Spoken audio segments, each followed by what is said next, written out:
Altså man kan sige, det er lidt det, der er formålet med al uddannelse. Det er jo, at man ligesom skal skubbe både fagligt og personligt. For når du går ind i nogle udviklingsprocesser og læreprocesser, så ændrer du det også som person. Men her har vi så som en særlig målsætning, at vi hele tiden både arbejder med sådan den faglige udviklingsproces og den personlige i sådan et integreret forløb. Så det tror jeg da bestemt. Altså formålet er jo ligesom også at skubbe lidt ud over den her komfortzone, som vi befinder os allerbedst i alle sammen. Og det bliver man altså også som underviser i det her forløb, fordi ved at møde praksis så tæt på, som vi gør i det her forløb, kan man ikke bare køre på rutinen. Altså jeg bliver som underviser også nødt til at overskride nogle af de grænser, som jeg ellers opererer indenfor,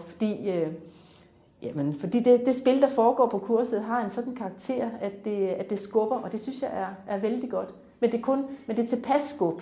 Det er ikke sådan noget, at vi skubber folk ud over kanten og håber på, at de selv kan finde ud af at svømme i land. Altså, der bliver taget hånd om en samtidig.